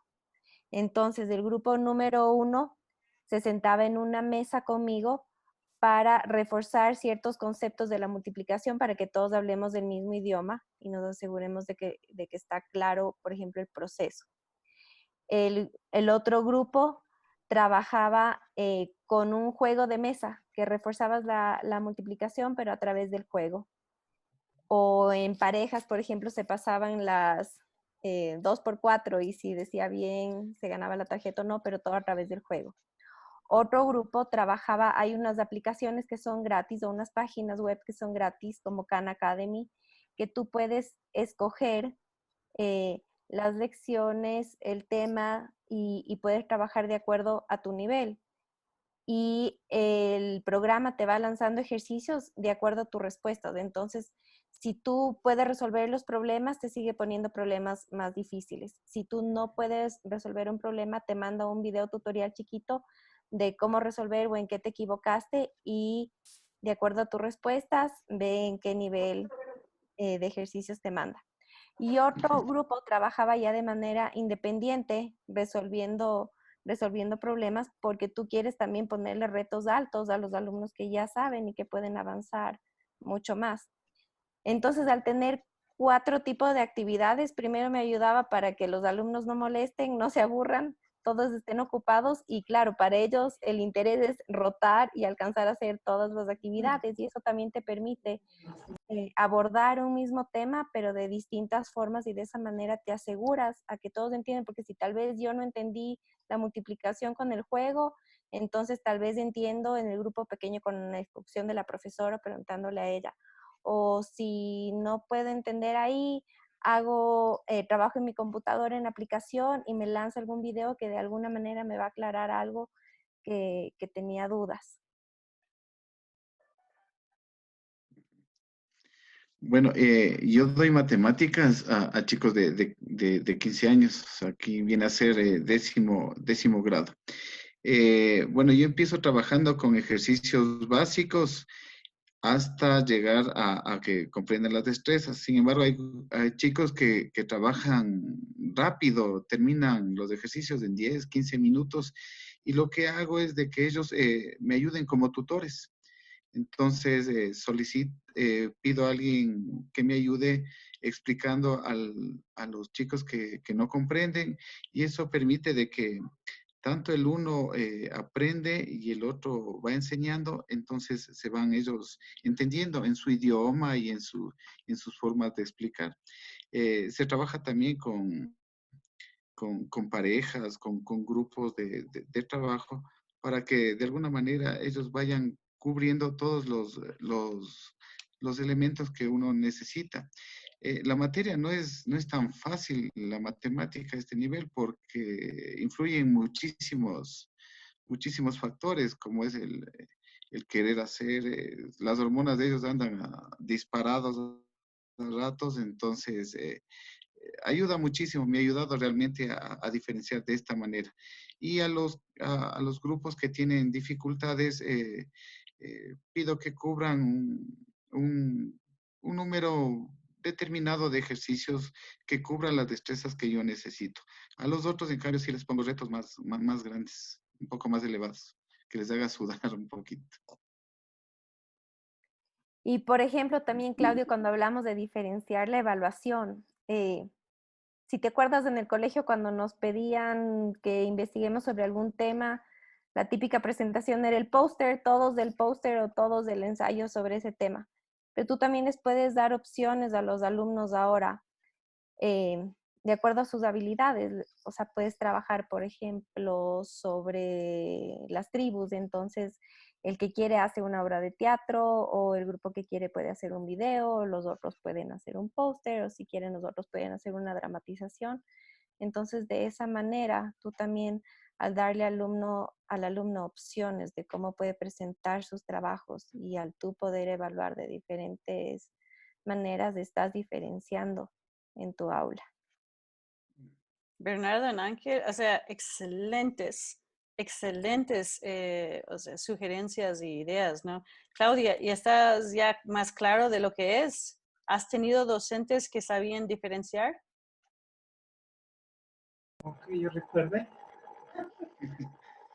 No, en la vida. Oye, tenemos que hablar de México un poquito entonces. Esto sí me asusta que Eduardo y tú dicen esto. ¿Tú crees que es normal que no tomen el tiempo de diferenciar? Es, vaya, es que por eso creo que batallé mucho con el foro, porque el término jamás lo había escuchado. O sea, en mi vida había escuchado de que diferenciar. Porque cuando me dicen diferenciación, o sea, lo primero que se me viene a la cabeza es como categorizar a las personas. Eso fue lo primero que se me vino a la cabeza. Dentro del quizás habla de los maestros que yo tenga presente, pues no, o sea, siempre han pedido como que un trabajo o algo, y en caso de que los que tengan que notas bajas o algo, no es de que, bueno, te va mal en esto, estudia más. Y hasta ahí se acaba su explicación. No es como que me digan o intenten comprender como mi razonamiento o algo más de que, pues tú estás mal, esta es la opción correcta y hasta ahí se acaba. O sea, tú tienes que adaptarte a lo correcto. No es como ni siquiera como entender cómo tú lo manejas, qué es lo que estás haciendo bien, qué es lo que estás mal. No, es que estás mal. Si lo haces bien, chido, sigue adelante. Entonces, ¿quién es responsable por el aprendizaje? ¿El estudiante o el docente? Como yo lo veo, como debería ser. O sea, ahorita estás describiendo que el docente cree que enseña y es tu problema si no aprendes. Sí, en la mayoría de los casos sí. Usualmente, si quiero como que aprender algo, a veces tiene que ser por uno solo el aprendizaje. Que en lo personal siento complicado, porque pues a pesar que, no sé, sea la persona más estudiosa del mundo, puede que batalle con una cosa o dos, puede que un tema lo entienda mal. Entonces, en ese caso, al menos esta generación lo primero que dice que estoy mal o en cierta cosa, o pido ayuda a mis amigos o pido ayuda al internet, pero como sé si están bien o están mal, no hay como una guía, entre comillas, profesional que me está ayudando. Es como que, pues, si lo aprendiste bien, qué bueno, pero tampoco es como que la gente se va a detener a explicarte de la manera correcta. Y Bernardo y Ángel, ¿de dónde salió la idea que ustedes solo son excelentes docentes y siempre ha hecho así? ¿O hubo algún cambio de cultura en sus instituciones que les obligaron a ser más diferenciados o por qué lo hicieron los cambios? Creo que es a través de la experiencia, estos cursos que ayudan muchísimo y, o sea, experiencia de otros compañeros que va uno también modelando la forma de dar clase. Le escucho a Claudio y me recuerda al colegio, justamente, o sea, 30 años atrás donde escuchábamos lo que tú dices, en cambio hoy no. O sea, hoy vamos buscando las diferentes estrategias para poder llegar a todos los estudiantes, ¿no? Y que cubran con todas las destrezas. Pero, o sea, como docente sí toca lanzarse y experimentar también. No es fácil al comienzo, pero creo que ha dado buenos resultados. Bueno, y en mi caso lo que hicimos hace, creo que unos 10 años, cogimos el libro de Carol Tomlinson y ella te da una guía muy práctica de cómo empezar a diferenciar en el aula. Entonces, por ejemplo, se concentra solo en el proceso a veces. Entonces, ¿cómo puedes diferenciar a través del proceso? Y te da estrategias y te da testimonios de profesores de qué hacían para diferenciar y cómo respondían sus alumnos. Entonces íbamos estudiando, íbamos aplicando en las aulas, íbamos compartiendo también los retos que encontrábamos, porque no es fácil empezar con este concepto de diferenciación, toma tiempo extra, es un reto y además a veces dices, ¿y cómo hago? O sea, ¿cómo diferencio? Y estás tan bloqueado que no se te ocurre ninguna buena idea. Entonces, el aprender de... Ella Ahí tiene está. más gente ya. Ustedes salieron, ¿no? Deben esperar hasta que pasen el minuto que tenía para cerrar, o sea, terminar las ideas. No salimos. O sea, No salimos, nos corrió automáticamente. no, ahorita sí pasó este minuto, ¿no? Pero interesante, oye, o sea, fascinante en nuestro grupo. Lo que quiero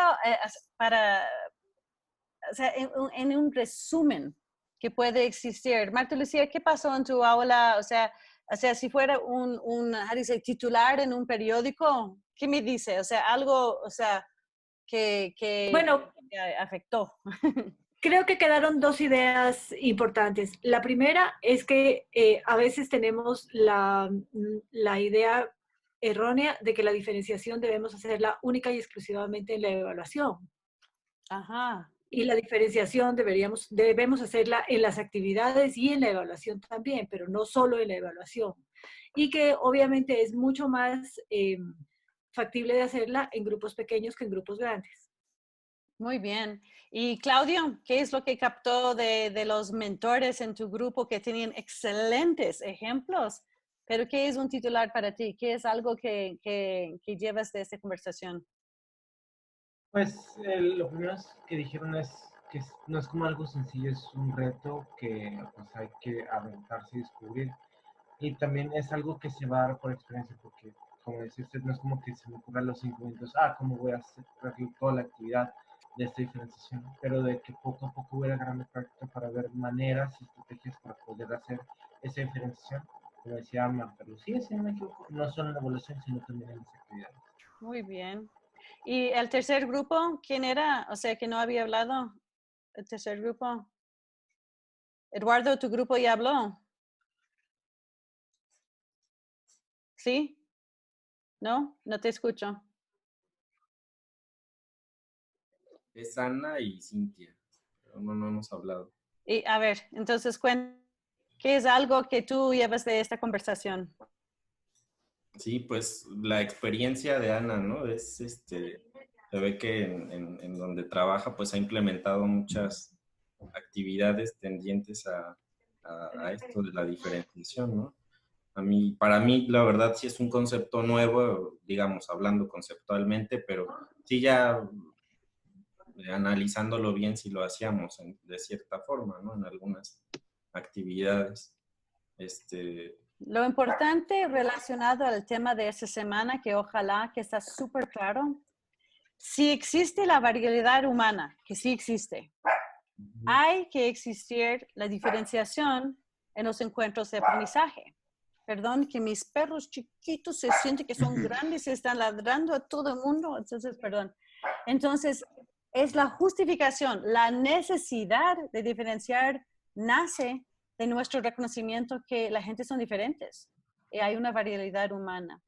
Por favor, tomen 2 minutos para anotar ciertas ideas para el 3-2-1 y vamos a regresar en 2 minutos para poder cerrar y explicar lo que va a pasar la próxima semana.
Ok, tomen el tiempo necesario para poder escribir bonito esos 3-2-1, pero, y no solo el shock de que no es un término conocido por todo el mundo, por favor, más allá de esto, acuerdan todas las otras conversaciones sobre la variabilidad humana, la epigenética que conversamos desde el comienzo, ¿cierto? Eso sí, son otros términos que ojalá que integran en la conversación.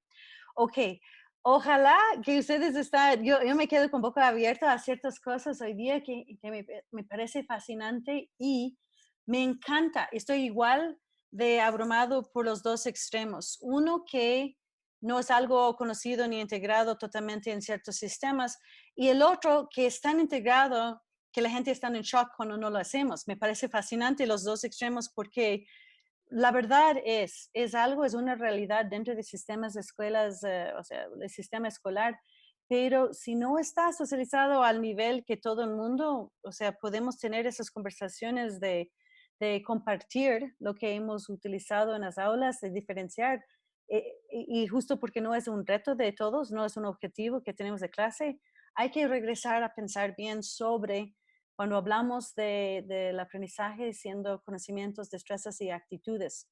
Las actitudes en parte están formadas por nosotros como modelos. Y si nosotros no estamos con la idea que hay que diferenciar, mi trabajo como docente es ayudar a lograr que potencializamos a todos los chicos a su nivel, o sea, lo más posible. Si no compartimos eso, es difícil que los chicos creen en ellos mismos, ¿no? Entonces, reflexionamos sobre eso porque me parece fascinante la conversación de hoy y les agradezco mucho. Y si podemos robar, o sea, un minuto, Ángel, Bernarda, las cosas que compartiste como actividades eran fabulosos. Si puedes tipear rapidito los en el chat. Si en el aula, Ana, si ustedes en el aula había compartido, en el aula chiquita, ciertas ideas de cómo se puede diferenciar, por favor, pongan en el chat, porque esta parte no está grabado. Cuando estamos separados, no se escucha todas esas lindas ideas. Y yo creo que es valoroso compartir esto. Marta Lucía, ¿puedes poner en el chat también las ideas que salieron de tu grupo, Camila? ¿Ya? Las mías están en el foro, en respuesta al foro que teníamos que completar el día de Ya hoy. habías puesto en el foro. Ok. Pero Y ya le escribo ahorita. ya, perfecto, porque eso sí eran muy, muy buenas ideas que tenían. Ok, súper. Entonces, ¿alguien tiene alguna pregunta suelta por allí? Y los que tienen que salir en honor de su tiempo, sí, se pueden ir. Pero si tienen alguna duda o pregunta, yo quiero saber cómo, o sea, ¿qué piensas de todo esto, Claudio? Ya, ¿tú crees que te están engañando? Entonces, tu educación actual, entonces, si no están diferenciando. O tú estás tan acostumbrado que no hay diferenciación y que te toca a ti nomás aprender, o me fascina esa perspectiva de estudiante. Pues sí, o sea, para mí ya es como que muy normal. O sea, para que yo haya un maestro que como que realmente que se preocupe por lo que estamos aprendiendo y cómo lo aprendemos, siento que lo puedo contar con los dedos. Las veces que he podido, no el maestro clase, las veces que he podido.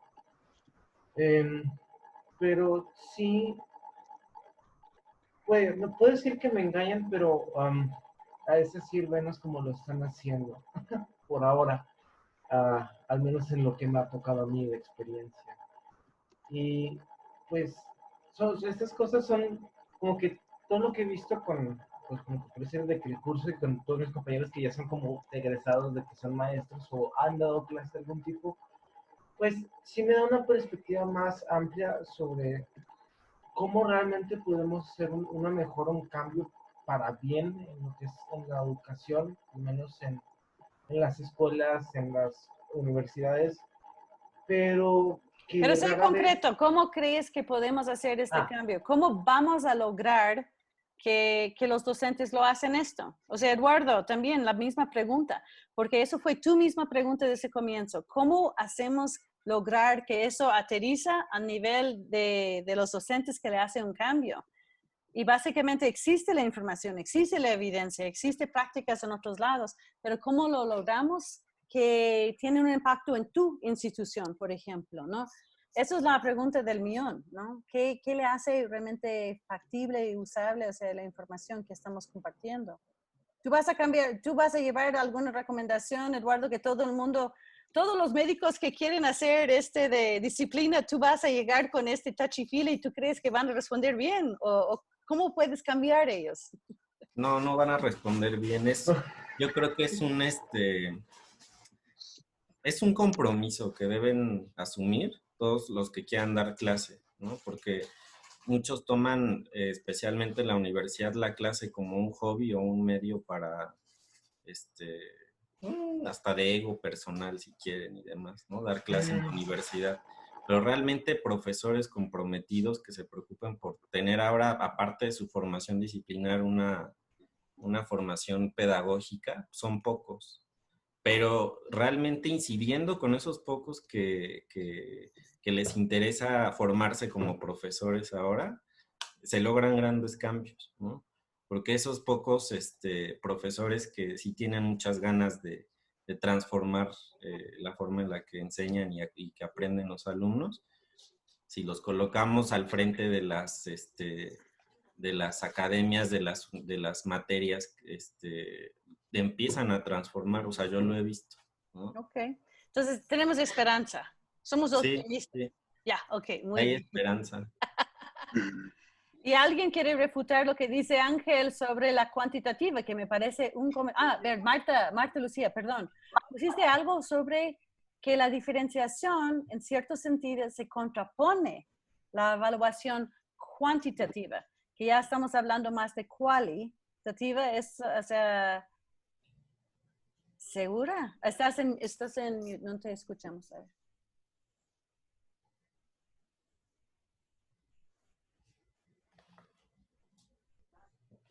Ahora. Algo pasó, ya, ahora sí.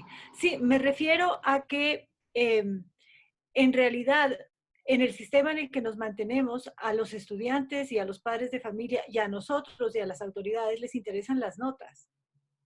Y entonces ¿Pero por qué les todos interesan quieren las tener, notas? porque el sistema las exige. ¿El sistema es quién? El sistema tiene El cara. sistema es el ministerio, el sistema son las autoridades, el sistema son los padres de familia, el sistema es el mundo competitivo en el que vivimos. Y entonces, finalmente, hacemos Pero, la a ver, diferenciación. un poquito de clarificación en esto. ¿El mundo en que vivimos ahorita, tú crees que realmente valora más una nota de un alumno o la personalidad de esta persona? O sea, En un ¿qué momento, buscamos? ¿Qué buscamos como el perfil de un buen trabajador? ¿Es una persona con solo buenas notas? en un momento dado valen las notas y también vale, obviamente, el perfil del aspirante, pero las notas tienen importancia. En un principio tienen mucha importancia. Y entonces para los estudiantes se convierte en un tema supremamente competitivo el tener más notas que su compañero. Yo quería darles un ejemplo interesante para ver si estamos cambiando o realmente siempre hemos sido por igual. Uno de los sistemas más competitivos en universidades es los Estados Unidos. Es súper competitivo. Y tenía un juicio interesante en Harvard porque hubo un grupo de gente con muy buenas notas que estaban enfadados que no entraron en Harvard. Entonces ellos puso un juicio contra Harvard diciendo, yo vengo de un colegio aquí y mi amiga, o sea, su hija entró en tu colegio. Y esta, ya se fue qué pena. Entonces, pero dice que quiero entender por qué esta niña entró y mi hija no. Y Harvard tenía que pasar un juicio larguísimo explicando su sistema de ingreso. Y su respuesta era básicamente, tú puedes estudiar para pasar un examen y tener lindas notas. Y si realmente lo que quisiéramos era llenar toda la universidad con notas perfectas, podemos. Pero nuestro objetivo es buscar gente con grit, con resiliencia, con interesantes, que habían hecho cosas en la vida distintas, que eran voluntariados, que sabían cuidar al otro, que buscamos una variedad humana para crear, o sea, nuestro sistema. Entonces, ellos pusieron el juicio, eran, me parece, de Korean American Association, y ellos dijeron, o sea, mi hija tenía notas mejores, mi hija toca violín, ella no toca nada. Mi hija tenía un promedio de notas, o sea, más alto que ella. O sea, mi hija, ¿no? Y lo que tenían que explicar a Harvard es, ¿sabe qué? Esta niña tenía que también apoyar a su mamá porque el papá falleció. Ella también tenía que trabajar después de la escuela. Ella también era voluntaria en su iglesia y hizo algunas cosas. Enseñó idiomas a través de computadora porque no tenía plata para poder hacerlo en la casa. Ella hizo algunas cosas, por ende, le encontramos bastante más interesante y una contribución a la sociedad más que una persona que solo saca buenas notas. Y eso fue el año pasado. Y abrió una discusión tremenda dentro de sistemas escolares. Si solo queremos notas, la gente puede aprender a pasar exámenes. You can game SATs. You can sacar, o sea, tú puedes preparar para sacar 800, o sea, tú puedes sacar mejores notas a través de preparación. Y justo ahorita están pensando, no necesitamos, si quieres entregar notas de SAT, entregan, pero preferimos ver a lo largo de tu vida cómo has respondido a los retos planteados. Eso es mucho más importante para nosotros. Entonces, notas sí son importantes, pero no son todo. Y eso la idea ahorita es de cambiar esta mentalidad que nosotros pasamos esto a los estudiantes, ¿cierto? Tus alumnos creen que también, o sea, el esfuerzo, producto, procesos y progresos son igual de valor o solo buscan el producto final, Marta Lucía? No, claro que sí buscan el producto final, pero les cuesta trabajo también. Y pero saben no solo el producto final, digo, el proceso y progreso. Sí. ¿También valora esto por igual? Sí, pero porque yo tengo grupos pequeñitos, pero en el fondo también les interesan muchísimo las notas. Y si tú revisas en los ingresos a las universidades, los alumnos están preocupados de tener un ay, se me fue el nombre, una libreta de calificaciones con notas altas, porque no todas las universidades, por ejemplo, les piden un ensayo en el que expliquen por qué quieren entrar a esa universidad o qué quieren estudiar o qué han hecho a lo largo de su carrera de colegio. No todas las universidades lo piden. Muchas piden solamente las notas. ¿Dónde? ¿Dónde? En Yo algunas, no conozco ninguna universidad que No. solo pide notas y es la única, el único criterio de entrada. Ninguno. No. Que yo conozco. Es más, yo creo que ahora las central, universidades buscan las- seres humanos. Perdón. Sí. Pero en universidades nacionales, por lo menos ecuatorianas, como la central, me parece que se basa que puedan entrar a ciertas carreras dependiendo de la nota del ser bachiller, que es un examen, ¿no? Que es un problema gravísimo que estamos peleando con esto ahorita, porque el examen en sí no es no representa lo que es una persona entera. Tienes razón, eso sí es el ejemplo. Okay. Yo creo que es importante, si estamos centrados en la nota, es digamos que una cultura de buscar la excelencia, así empieza, o sea, es como buscar la excelencia y pareciera que la nota demuestra la excelencia. Entonces, si uno convierte eso en rúbricas, donde la rúbrica tiene un sentido de por qué el 7-7, entonces, el tener la máxima nota en Chile es 7, bueno, puede ser el 10 o el número que ustedes tengan, amarillo, rojo, verde, como lo quieran poner. Si eso tiene un descriptor de un criterio de por qué 7-7, puede seguir siendo la nota, pero ya tú los estás enfocando hacia la calidad de lo que está buscando. Y el colegio, pues, a la hora del TEO, uno tiene que seguir reportando a los ministerios ciertas notas, pero la nota equivale a.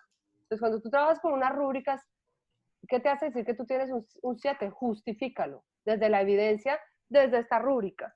Entonces, empieza el estudiante ya a tener una disposición hacia la excelencia y hacia el mejorar, más allá de la competencia de la nota de hacer la trampa para robarme el examen. Porque ya A no ver, tiene pero, sentido. entonces, existen diferentes herramientas, pero regresamos a tu punto, Marta Lucía, que estabas diciendo que sí, las notas sí tienen una importancia y en algunos lados o sea, es lo que básicamente la gente exige, ¿no? Entonces, cuando tienes la diferenciación, ¿cómo, a ver, conecta las ideas? ¿Eso sí es un choque a tener diferenciación o? No me refiero a que cuando pensamos que solo debemos hacer la diferenciación en la evaluación. Ah, ya, ok. Ahí, Está aclarado por ahí que voy. no es en la evaluación, puede ser también en las actividades. Y justamente Bernarda en nuestro grupo era muy interesante. Ángel también tenían ideas de cómo ellos hacen, por ejemplo, Bernardo dijo que yo divido, tengo un concepto, ok, división, ok, o multiplicación, pero le hago centros, 4 grupos distintos haciendo distintas actividades que estimulan distintas maneras de entender este concepto. Entonces, y yo yo visito uno para ayudar a los chicos y ver y ajustar sus aprendizajes, por ejemplo, en la estación de usar un app que ajusta al nivel del estudiante. Entonces, ella dice que hay varios momentos donde se puede ajustar y no solo enseñar la misma cosa en la misma forma a todo el mundo, sino a variar las actividades. Entonces, tienes toda razón. Es muy importante tomar eso en cuenta porque en el caso del pobre Claudio estaba hablando de que no acuerda en su vida, o sea, de este concepto de diferenciación. O sea, si él no aprendió, es su culpa y él tiene que aprender. Y si es necesario, él paga a otra persona para enseñarle, pero no es el labor del docente ajustar a él. Él tiene que adaptar al sistema. Y esto me parece que eso es un camino, aunque tú dijiste algo que yo me acuerdo de la misma conversación, pero hace 30 años. Entonces, hemos evolucionado un poquito en nuestro pensamiento sobre evaluación, me parece. Me hizo acuerdo a cuando éramos estudiantes del colegio. Claro que ha cambiado totalmente lo que es la forma de dar, inclusive uno que ya voy a algunos años, vemos cómo van evolucionando los estudiantes y claro, nos toca a nosotros también adaptarnos a esa evolución. Y con estos nuevos conceptos de diferenciación también vamos aprendiendo a cómo manejar y enseñar, ¿no?, a los estudiantes. Yeah. Interesante. Marta Lucía, que, a ver, debe salir, bueno, ok, Marta Lucía, muchas gracias. Gracias a ustedes. No, nos vemos entonces, gracias. Okay. ¿Algún otro comentario o observación? Sofi, ¿tienes algo o solo saludando? No, ok, ya, ok. Bueno, entonces, Eduardo, nos cuenta cómo podemos apoyarte, porque tú tienes una lucha enfrente de ti que yo creo que Ángel puede constar que es una cosa que a lo largo de años ya empezamos a ver esto como lo normal, pero sí es algo que podemos tener en nuestra memoria. La Bernarda compartió que hace, ¿cuántos años? No me acuerdo qué dijo Ángel. 10 años que presentó este libro de Caroline Tomlinson que te dije. No sé si, Cynthia, si puedes encontrar un PDF de trabajo de Caroline Tomlinson que podemos traducir de una vez, o sea, a través del Google Scholar. Y a través de esto, en el colegio empezaron a discutir y tratar de adaptar y entender, porque ella tenía bastantes sugerencias, trabajos concretos para hacer la diferenciación. Empezaron a experimentar en sus contextos, a ver qué era bien o no. Tenían grupos de discusión. O sea, yo traté de hacer esto, pero no me salió bien. Esto sí salió bien. Entonces trataban de ajustar. Y a lo largo de esos 10 años han logrado que ya es normal, que todo el mundo entiende que es su obligación. ¿Es cierto, Camila, que es normal o está aceptado por lo menos un concepto conocido? Sí. Ya.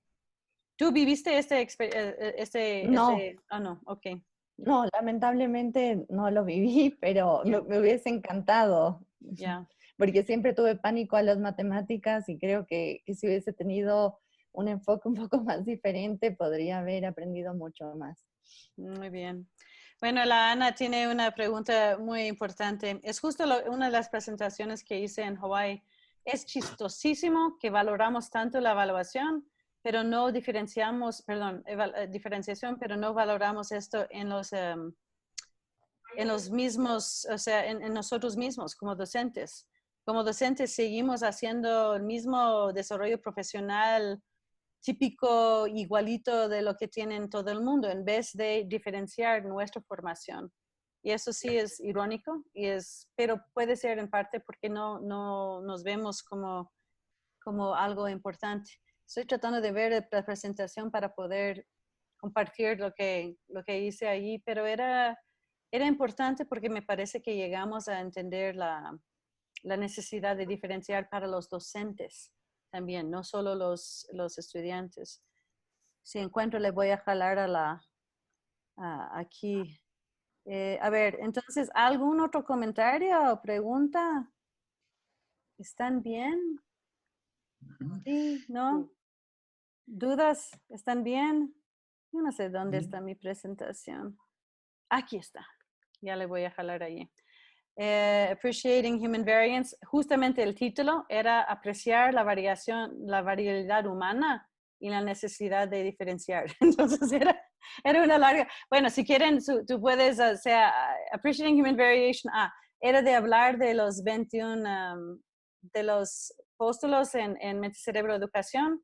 Por ejemplo, Eduardo, ¿motivación es importante en aprendizaje? Sí.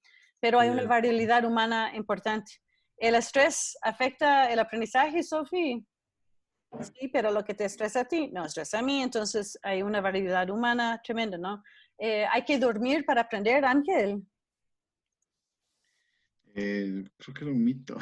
No, el dormir y soñar son muy importantes porque el cerebro necesita prestar atención y tener memoria.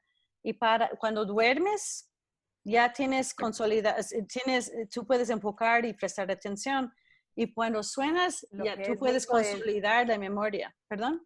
Lo que sí es mito es que Ángel dice que es mito. Lo que es mito es que puedes ponerte, por ejemplo, un tape un audio tape de inglés y con eso y aprender mientras estás dormido, eso no funciona. Ya. Sí, pero el dormir y soñar es importante, pero por la variabilidad humana, los seres humanos pueden dormir entre 4 horas y media y 12, es normal, dice Alan J. Hobson. El 8 es promedio, pero no es afuera de la normalidad, entonces la variabilidad humana es tremenda. Pero sabemos que dormir y soñar es necesario, pero yo no te puedo dictar cuánto debes dormir, ¿ya? Entonces, esto es la variabilidad humana. Entonces, esta presentación aquí, si quieren, yo creo que podemos jalarle al traductor. Yo estoy fascinado con el traductor. Voy a tratar de ver si puedo cambiar mi presentación. Ya, entonces, ¿algún otro comentario o duda? Déjame ver si... O sea, yo solo digo para reflexionar, tal vez que el concepto de diferenciación le veo bastante ligado al de personalización. Y actualmente vemos que hay una gran tendencia a personalizar. Por ejemplo, la televisión está personalizada, en Netflix escogemos qué queremos ver, a qué hora. En cuanto a música, nos bajamos de Spotify y escogemos nuestras canciones. En el celular, personalizamos nuestro celular con las aplicaciones que queremos, pero en educación no veo que vamos encaminados para nada hacia la personalización. Pero sí hemos personalizado, es parte de eso lo que, o sea, parte tiene que ver con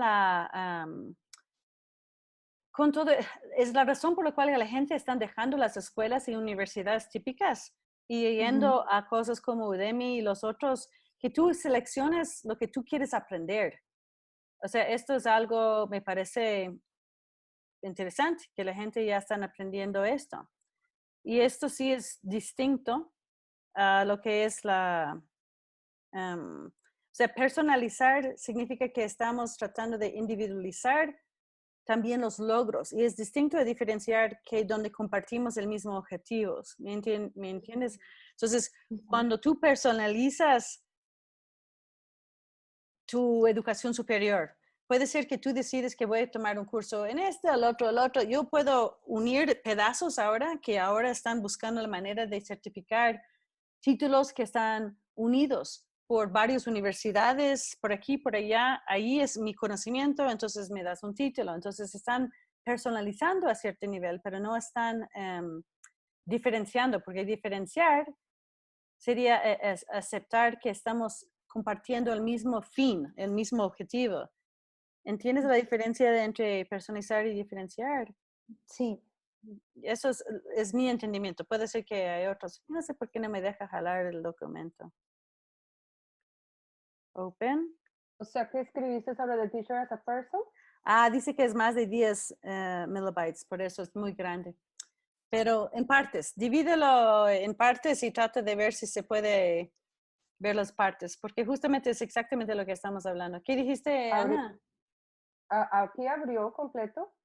¿Cómo? Estaba preguntando que a mí Sí se me abre, abrió pero no se puede traducir más de 10 megas a la vez. Entonces estaba tratando de traducirlo. traducirlo.